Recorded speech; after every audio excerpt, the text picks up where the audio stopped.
Низ панорамата на книжевноста, денес со Марта на Горијан Петров. Позната меѓу младите, легендарна во 90-тите, од ерата на нашите родители. Токму тука, во паркот на жената, во срцето на Скопје, се шеташе Марта. Може би на некоја од овие клупи ја доживеа својата прва љубов.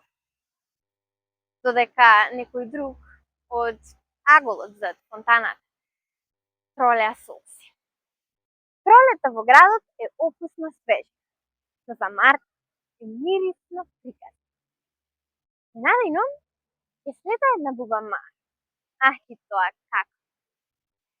Навистина, впрочем, таа пролет нужно беше да се промени. Станаа позрела од другите. Повисока и убава, со тенка става, затоа ја поздравува. Ова не беше само Марта од осмо, туку една поразлична девојка. А како само да се каже ова? Но се криеше нешто. Нешто притаено. Просто никој не го разбираше. Никој освен Борко. А што се? Мајка е со бледа лика и ја раскажува семејната историја. Ова е водеж во срцето на Марта, па затоа ја започнува својата потрага по нејзиниот татко. Но не веруваше. Не веруваше дека ќе го пронајде тој човек што едва го беше видела на фотографија од стар албум. Тој подалеку од неа, некаде во светот. Сепак, додека безнадежно талка по адреси и броеви, никој не е толку уверен колку Борко. Сега Марта потонува во мислите што ја навираат, а како забава се втурнува во луда авантура со моторџиите од градот. А тие на Борко баш не му се допаѓаат. И така доаѓаме до она некој пролеа солзи.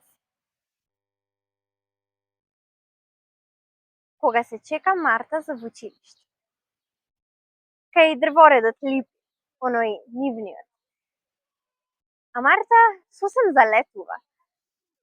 Таа веќе не она што беше. Наредниот ден, дури е пред хемичарката Ана, го покажа она што и најмалку се очекува од неа. Може би е само една чудна пролет. Луда и непромислена.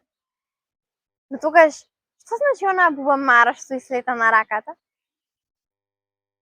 Прелистај. Навратете се на она што било читано и препознатливо во една друга генерација. Низ шините на оваа ретро книга.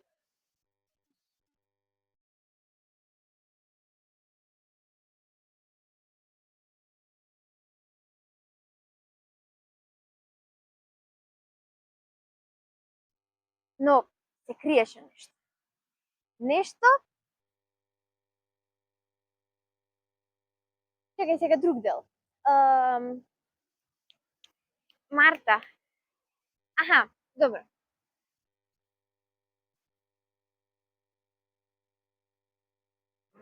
Некој пролеа солзи? Шеташе Марта? Sorry.